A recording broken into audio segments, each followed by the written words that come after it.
Maintenant, comment on finance? Comment on finance? J'avais déjà commencé un peu à amorcer. Pour moi, il y a deux grandes modalités de financement du secteur de la micro-entreprise non enregistrée. Leurs besoins en financement ne sont pas colossaux, très élevés. Et par conséquent, les outils bancaires habituels ne sont pas adaptés à leurs besoins. Tu vas auprès d'une banque, tu dis que tu veux 200 000 pour faire ceci, 500 000 pour machin. Tu n'as pas le temps à perdre. Parce que le temps qu'il va mettre même à te remplir tes papiers, tout ça, là, machin, ça coûte même presque autant que ton crédit, là, donc il n'a pas le temps pour ça. Il y a deux types donc de mécanismes de financement. Il y a ce que j'appelle le mécanisme public, qui est ce que j'ai l'habitude d'appeler une ligne de crédit, c'est-à-dire en fait, appelons ça même fonds. Il y a un fonds spécial pour la micro-entreprise non identifiée ou non immatriculée. Ça devrait fonctionner comment? Ça devrait être un fonds qui recense et vraiment avec des niveaux de décentralisation. C'est-à-dire, ça ne doit pas être au niveau régional, ça doit être vraiment au niveau le plus bas, au niveau même de l'arrondissement. Et qui peut avoir donc des comités d'arrondissement avec des gens que l'on va identifier, soit parce qu'ils ont une vraie expérience dans le secteur, dans l'activité économique, soit parce que ça peut même être des retraités ou des choses comme ça, qui recueillent tous les projets ou les besoins de financement. Et on va sélectionner l'institution qui existe, l'institution de financement qui existe. Ça peut être une banque ou une microfinance qui existe, avec lesquelles il faudra donc que l'État établisse des partenariats. Va être le véhicule par lequel on va faire en sorte que l'argent parvienne à ceux dont les projets auront été identifiés. Parce qu'il y a aussi des projets qui ne sont pas très viables. Il faut quand même que quelqu'un jette un petit coup d'œil pour dire, bon, voilà, toi tu dis que toi aussi tu veux aller te débrouiller dans la friperie parce que tu as vu que l'autre ça va bien, mais tu veux vendre quoi? Maintenant il y a tellement de choses sur le marché. Est-ce que, voilà, en te lançant dedans, tu veux 50, tu veux 100 000, tu veux 500 000 pour acheter un ballot, tu veux... Bon, mais est-ce que tu vas t'en sortir avec ça? Les marges sont comment? Tu ne veux pas. Voilà. On va te dire ça. C'est des conseils. C'est pour dire... On peut même le dire en te réorientant, en disant telle autre chose marche bien. Mais si tu dis que non, mais 500 000, mais 1 million, mais 2 millions, même mes 20 millions là, c'est pour mener, parce que vu le rythme de mon activité maintenant, je suis en mesure de faire ci. Ou bien, j'ai même gagné un contrat. Pas forcément avec l'État, avec un particulier qui me permet justement de vous garantir que je vais avoir le retour sur investissement, je vais avoir des revenus. Je vous donne un exemple. Je connais un opérateur économique qui a construit une infrastructure de tourisme vraiment de grande envergure. Et ce que j'ai aimé dans sa démarche, c'est que alors qu'il aurait pu tout importer, il a identifié un certain nombre de choses dans les produits qu'il devait importer pour son installation, pour son hôtel ou son installation, et a demandé à des artisans camerounais de réaliser. Et certains de ces produits qui, à l'étranger, coûtaient peut-être 400 000 francs, ont été réalisés au Cameroun à 40 000 francs. Et ça, je ne veux pas seulement, on ne fait pas la publicité ni donner le nom des gens, je vous parle vraiment d'expérience. Et d'une qualité, même au moins égale ou supérieure à ce qu'on importait de l'étranger. Les Camerounais ont du talent, il y a des artisans. Vous allez vers les soudeurs, regardez. Aujourd'hui, moi, il y a 30 ans environ, quand ce qu'on appelle le fer forgé, donc les grilles en fer forgé commençaient à apparaître, beaucoup de gens ne voyaient pas. Et je disais, c'est l'avenir. Aujourd'hui, tout le monde met ça chez lui, sur les balcons, sur le machin et tout. Et les enfants se sont améliorés au fur et à mesure. Et alors que pendant longtemps, on pensait que c'est simplement les étrangers, les Européens qui pouvaient faire cela. Donc, si un enfant, donc un jeune gagne un tel marché, par exemple, un opérateur économique qui dit, bon, je vais faire un hôtel, je ne sais pas moi, les lampadaires du jardin, là, je vais vous confier la fabrication des lampadaires du jardin. Donc, il peut dire, moi, j'ai un besoin de financement. Généralement, la banque, il va avoir des difficultés parce qu'il n'a même pas le registre du commerce. Il y a tellement de choses qu'il n'a pas. Or, ce microfinancement dont je viens de vous parler va pouvoir lui mettre à disposition 5-10 millions pour faire exécuter son marché. Et il pourra rembourser tranquillement avec une marge qui peut lui permettre de faire grandir ses affaires. Donc ça, c'est un premier créneau de financement, ligne de financement, avec des fonds publics. Et ça, vraiment, nous, on n'a aucune difficulté. Vous voyez, parfois quand on parle de ça, je regarde ça et j'ai mal parce que trouver 100 milliards à mettre là-dedans, c'est rien du tout. Je vous assure, c'est rien du tout. Trouver 100 milliards à mettre, 200 milliards à mettre dans le créneau de financement de la micro-entreprise non enregistrée dans le secteur informel, c'est rien. À l'échelle du Cameroun, hein, pour un pays comme le Cameroun, c'est rien. Si je voulais vous présenter mon programme économique cet après-midi, je vous dirais où on trouve le financement, comment on les trouve. Donc je ne suis pas en train de parler en l'air. Donc on peut trouver et faire en sorte que cela irrigue l'économie. Parce que quand vous irriguez l'économie avec cela, vous évitez justement que les jeunes aient seulement envie d'aller faire l'aventure du désert. Ils se sentent utiles, ils se sentent valorisés, mais ils gagnent ensuite de l'argent. C'est-à-dire ils peuvent mettre un morceau de marabout ou de patate ou de bobolo dans l'assiette le soir. Ça compte. Donc nous devons être en mesure de faire ça. Voilà le premier aspect du financement. L'autre et second aspect du financement, c'est le financement privé, mais toujours par les microfinances. C'est-à-dire qu'il y a aujourd'hui des microfinances, certains étant de type communautaire ou mutualiste. Par exemple, on parle du MUFID maintenant. Des MUFID sont des coopératives de financement. Ce sont les acteurs économiques, donc, on va dire donc, du secteur informel, entre guillemets, qui généralement se mettent ensemble. C'est un peu, ça correspond à ce que, d'ailleurs c'est même ça qui s'est transformé en MUFID, les anciens MC2. Parce que c'est une banque des populations. C'est des gens qui mettent 10 000, 20 000, 30 000, 50 000. Et ça leur donne suffisamment de moyens pour pouvoir financer tel projet. Donc ça aussi, il faut encourager parallèlement à la ligne de financement que l'État peut mettre en place. Voilà les deux aspects que je vois pour financer cela. Et pour ça, on n'a pas besoin d'aller mendier au niveau international pour demander... je ne rejette pas les bailleurs et je ne blâme personne. Mais parfois, nous allons... les pays africains vont se faire humilier pour... Quand vous regardez le montant qu'ils reçoivent à la fin, vous dites, mais est-ce qu'on a besoin de ça? Alors que nous avons, en fait, de la ressource. En interne, nous pouvons mobiliser cet argent-là. Il y a tant de moyens, tant de mécanismes qui peuvent nous permettre de mobiliser cet argent. Voilà... J'ai mêlé en fait deux choses. Vous avez dû vous rendre compte que j'ai mêlé deux choses. L'aspect environnement de travail plus rapport avec l'administration et formation. Donc il me reste deux points. Je dirais simplement l'environnement du travail, encore une fois, que pour ce qui est notamment de l'activité économique marchande, je vous ai laissé entrevoir. Je mets beaucoup d'accent sur la réalisation des marchés, mais pas forcément dans le style et la forme qui se met en place aujourd'hui. Parce que le type de marché qu'on construit aujourd'hui, c'est bien, ça place aussi, mais fait que chacun doit avoir un comptoir, voyez.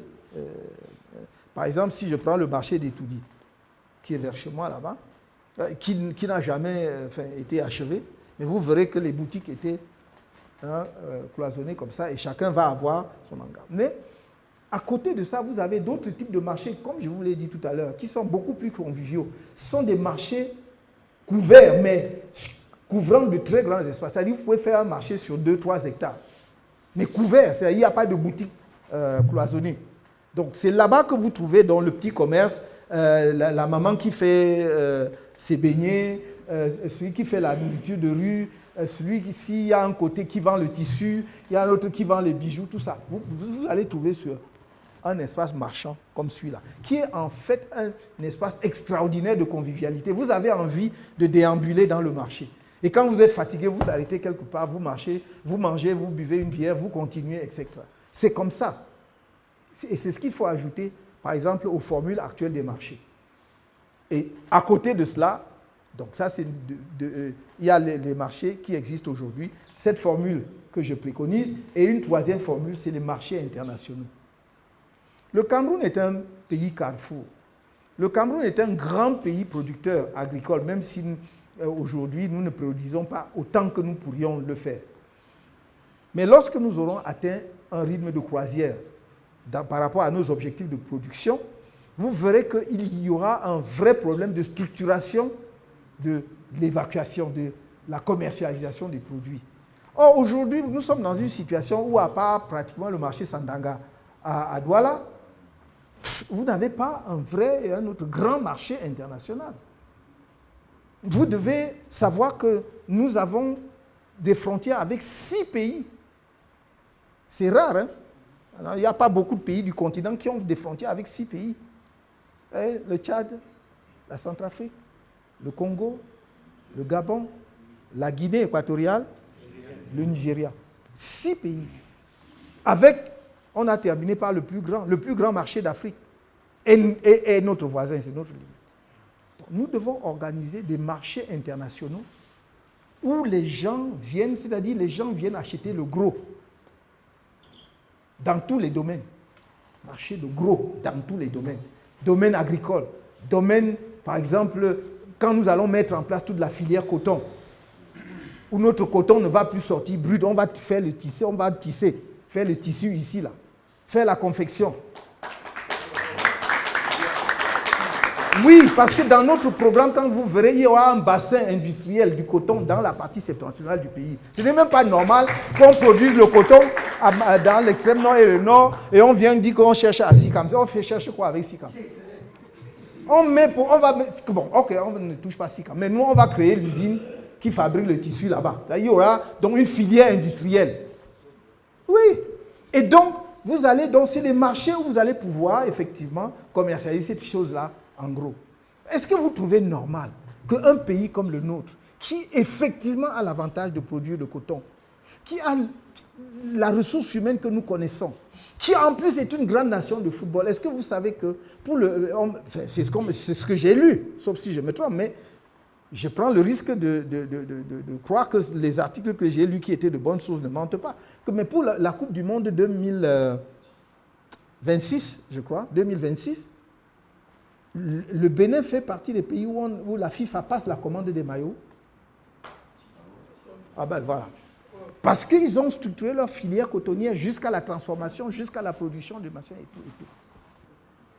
Alors, donc, il faut que nous nous réveillions, qu'on ouvre un peu les yeux. Donc, moi, voilà et je dis, il faut que les acteurs du secteur dit informel ne soient pas perçus par les autorités comme des adversaires, par les communes, par les régions ou par quoi, comme des adversaires, c'est-à-dire qu'on les pourchasse et tout. Ça doit être la collaboration. Parce qu'ils participent non seulement à l'économie, mais à la vitalité de la ville. Mais bien sûr, si je ne vous disais pas ce que je vais vous dire maintenant, c'est que je ne serais pas honnête avec moi-même. Nous devons aussi reconnaître qu'il y a des acteurs qui ne respectent pas, qui ne respectent rien. Et ce n'est pas en l'honneur de notre pays. Parce que quand les étrangers viennent ici et voient que nous vendons à même le sol, sur la chaussée, ça n'est pas une bonne image que nous donnons de nous-mêmes. Donc nous devons travailler pour que cela ne se fasse plus, pour qu'il y ait des endroits où on peut faire ça, pour que, comme je l'ai dit tout à l'heure, il y ait des manières dont on expose même la marchandise des mamans. Je vous dis que si vous faites un marché vous savez, dans tout Yaoundé, le marché des vivres, le marché où vous pouvez trouver des vivres de qualité toute la semaine, en dehors du marché de Mfundi, c'est le petit marché qui est vers le haut, là, vers la chambre de commerce. D'agriculture, pardon, vers la chambre d'agriculture. Voilà. Mais vous pouvez en faire comme ça 10 dans Yaoundé. Pourquoi ça doit être à un seul endroit? Chaque arrondissement de Yaoundé peut en faire un comme ça. Ça fait que nos mamans ne sont pas obligées d'aller vendre dans la boue. Parce que encore sur le sol, en saison, ça ne même passe encore. Mais en saison de pluie, regardez vous-même. Nous-mêmes, on achète quoi comme ça? Donc voilà. Donc il faut vous arrivez, les mamans vendent à côté des poubelles, les mouches, entre les mouches et les rats et les souris, on se débrouille comme ça, on va faire comme ça jusqu'à quand? C'est notre pays. Il faut vraiment qu'on arrête ça. Donc moi, je dis, nous pouvons avoir... Parce que ça ne demande pas énormément d'espace. Je crois que chaque mairie peut trouver 5000 mètres carrés, 1 hectare, pour faire des marchés. Non pas pour construire des petites boutiques où l'on saucissonne pour donner aux gens pour venir prendre les tickets. Non. Concevez des espaces qui permettent justement à toute cette vitalité de s'exprimer et à la mairie de gagner de l'argent. Voyez? Moi, je dis, il y a des pays, quand vous arrivez, je vous assure, les gens disent, ah, on va aller découvrir, tu veux manger telle chose, et ils t'embarquent. Et vous allez dans le type de marché dont je viens de vous parler tout à l'heure. Vous passez des grillades, c'est-à-dire donc comme les soya, comme les... Moi, si vous prenez le Brésil ou l'Argentine, chez eux, c'est les saucissons, parce que c'est des gros éleveurs pas de porc certainement, mais de bœuf. Donc, vous mangez les saucisses, puis vous allez manger des plats typiquement brésiliens. Puis, vous voyez, vous faites le tour. Et vous êtes content. C'est en même temps le tourisme. Vous découvrez la ville. Nous devons concevoir notre espace comme ça.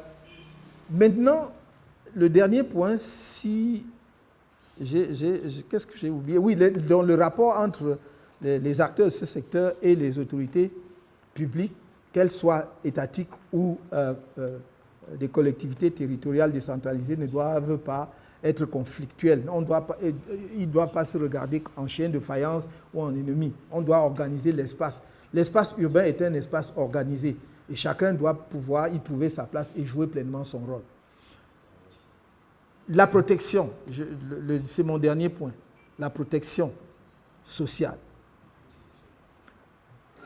Je pense qu'il est temps que l'on cesse de considérer que non-droit à la protection, et notamment à l'assurance maladie universelle, que ceux qui sont dans l'administration ou qui sont dans le secteur privé, on va dire, formel, avec des fiches de salaire ou pas. Chaque Camerounais qui travaille,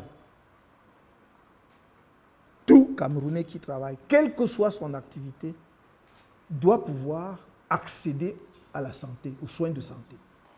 Dans aucun système au monde sérieux, les patients n'auront jamais assez de moyens pour payer leurs soins de santé. Ça n'existe pas. Il faut une couverture étatique. Et quand on dit une couverture étatique, les gens croient toujours que c'est l'État qui met plein d'argent. Non, c'est que chacun de nous cotise.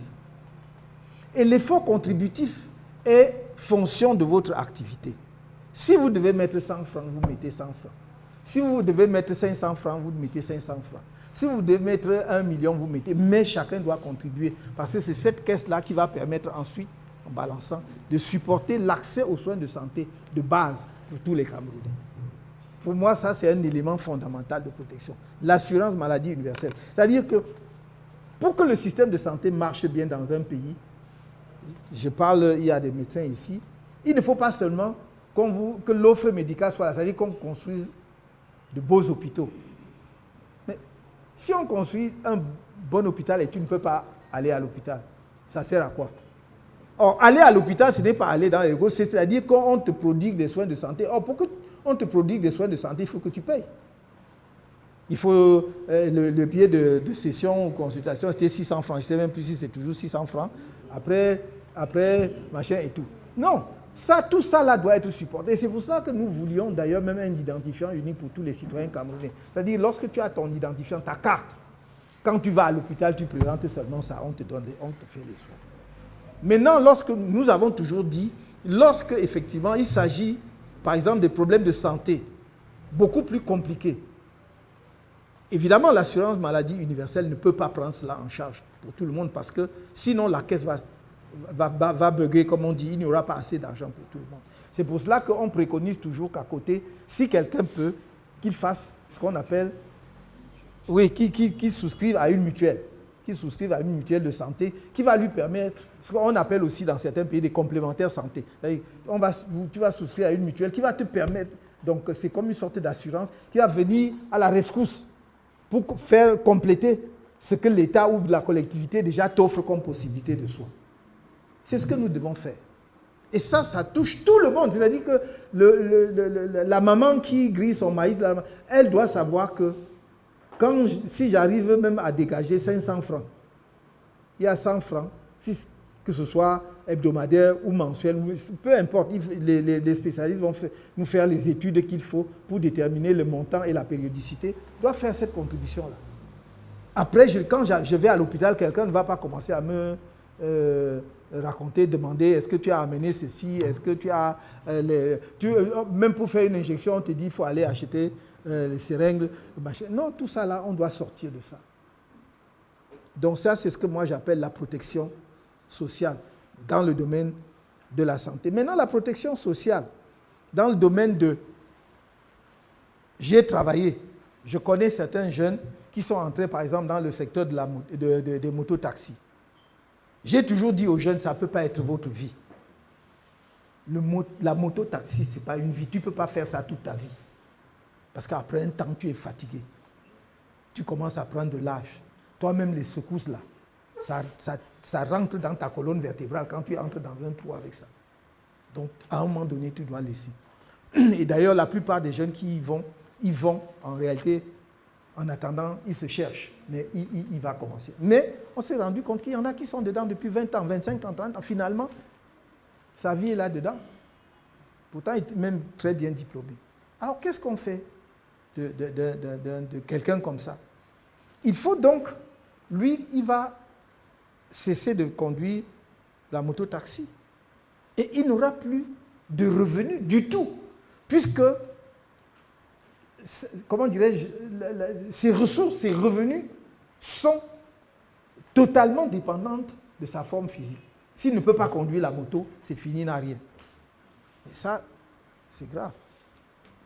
Donc, si nous voulons assurer une protection minimum à ces personnes-là, il faut qu'elles contribuent pendant qu'elles sont encore en activité et en bonne forme. Dans les pays développés, on dit, c'est quand vous êtes jeune là qu'il faut préparer la vieillesse, par la contribution justement à la caisse. Ici on appelle des caisses de sécurité sociale, ici chez nous on appelle CNPS et tout, c'est la même chose. Donc, il faut. Et les gens croient, c'est parce qu'on n'explique pas suffisamment aux gens. Parce que quand on dit, tu mets 1000 francs, tu crois, oh mon argent, machin, mais c'est ton argent, ce n'est pas l'argent de quelqu'un. Ça ne disparaît pas, c'est ton argent. Tu dois avoir un carnet ou quelque chose dans lequel c'est marqué. Et le jour où tu as besoin de cela, personne ne doit, comment dirais-je, resigner, mettre le moindre retard avant de te le payer. Mais à ce moment-là, même si ce n'est pas des sommes folles, tu sais que je peux compter au moins sur 50 000 francs chaque mois. Alors que si tu n'avais pas fait cet effort contributif au départ, tu n'aurais rien. Tu serais à la maison tombé, paralysé, tu attends si un enfant peut venir ou machin. Alors tu as au moins tes 50 ou 100 000 francs. Tu peux avoir ça et avant de commencer à chercher si tu trouves autre chose, mais tu es au moins assuré de cela. Et je pense que nous devons y réfléchir aussi pour le secteur d'activité en question, c'est-à-dire pour la micro-entreprise non enregistrée ou non identifiée. Voilà ce que, globalement, je voulais vous proposer comme propos introductifs. Je voudrais que vous vous sentiez totalement libre, c'est vraiment participatif, c'est-à-dire de poser les questions ou de contribuer, de parler de votre propre expérience. En tout cas, ceux qui ont préparé la rencontre de cet après-midi savent quel est le format qu'ils ont choisi.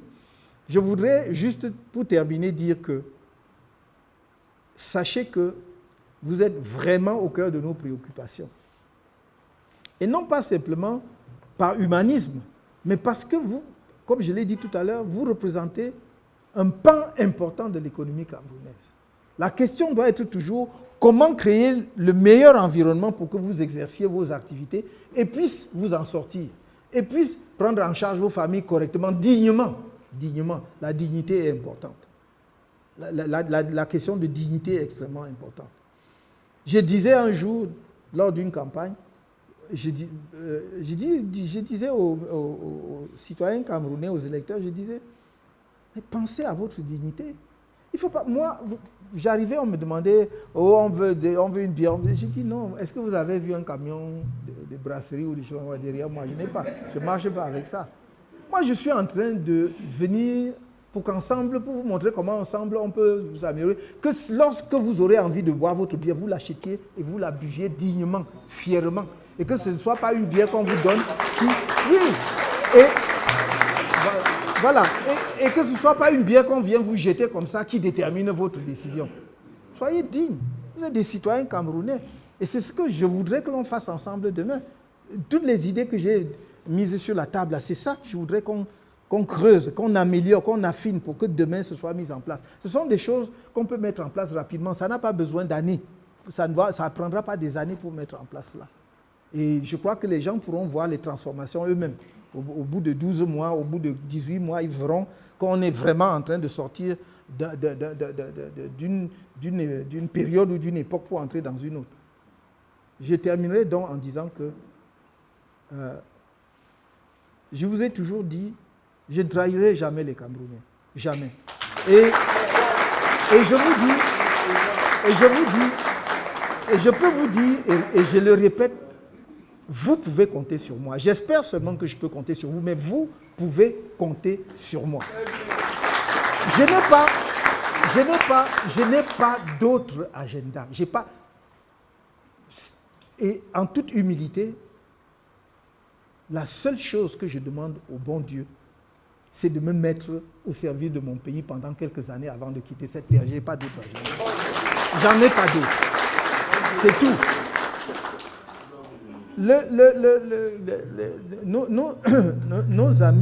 Nos amis du secteur des Bensikin, des transporteurs, ont un rôle également extrêmement important à jouer.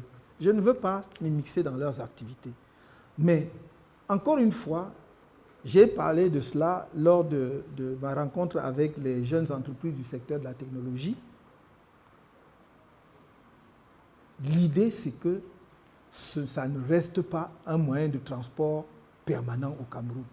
Non pas qu'on va éliminer les Bensikin, mais qu'on va réorganiser le transport urbain au Cameroun pour que ce soit complémentaire avec d'autres modes de transport.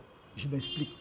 Dans une ville comme Yaoundé et Douala, et les grandes villes, les grandes métropoles régionales, que ce soit Garoua, Bafoussa, Maroua, Bamenda et tout ça, il y a des périmètres où le transport public habituel, traditionnel, doit fonctionner correctement.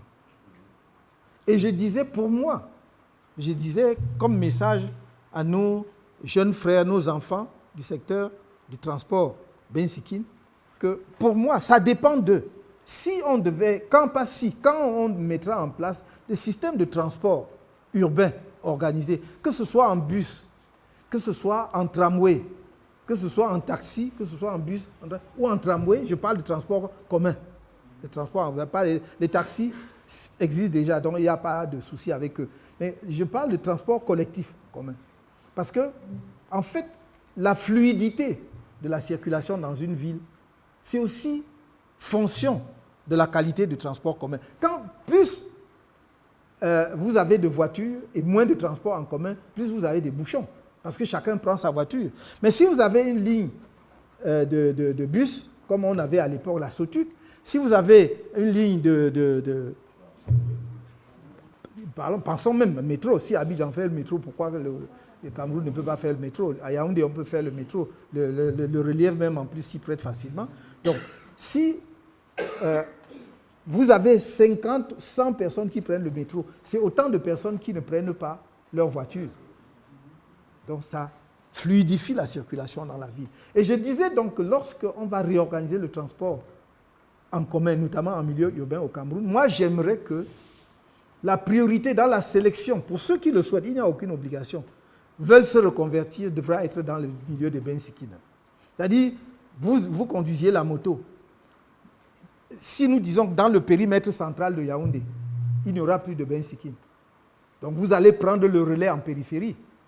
Parce que si vous avez une ligne de métro, ou une ligne de tramway, ou une ligne de bus qui va, le terminus est à Efoulan, peut-être, je ne sais pas moi, on peut aller encore plus loin que Efoulan, je sais pas, n'importe quel, même jusqu'à Barrière, comme on dit, c'est-à-dire à Hala, là-bas. Le terminus est là-bas. Donc à partir de là, ce sont les motos qui reprennent, parce que nous savons tous que ce transport-là ne va pas entrer dans les quartiers. Donc ça ne veut pas dire qu'on élimine le Bensikin. Ça veut dire simplement que le Bensikin se réajuste et se raccorde et s'articule à un réseau de transport urbain pour faciliter le transport. Donc ça, ce sont des choses auxquelles il faut réfléchir, dont il faut débattre demain, mais il faut que nous travaillions toujours avec l'esprit que demain, il faut que notre pays soit à la pointe parmi les pays qui comptent au Cameroun, que nos villes soient exemplaires, les villes les plus modernes et les plus pauvres au Cameroun. Et c'est pour cela que je vous ai dit, mes chers amis, j'espère que en ce mois-ci, l'année prochaine, nous serons déjà au travail. Parce que mon plus grand souhait, c'est que, comme je vous l'ai dit, ce n'est pas parce qu'il y a des ordures partout dans tout le Cameroun aujourd'hui. Je l'ai dit depuis 2018 que le premier acte en termes d'aménagement de l'espace de vie commun sera de demander à tous les Camerounais qu'on se retrousse les manches pour faire la propreté dans nos villes. On arrive, il faut qu'on tourne la page, il faut que chacun sente que quelque chose a changé. Sa maison là, ce n'est plus la tristesse que je vois sur les murs là, c'est fini, on peint. On va mettre la peinture partout, même s'il n'y a pas la peinture, on met la chaux. Ça doit bien être propre partout. On nettoie, on cuit, on transporte. Il faut qu'on prenne un nouveau départ. Donc je compte sur vous. Merci.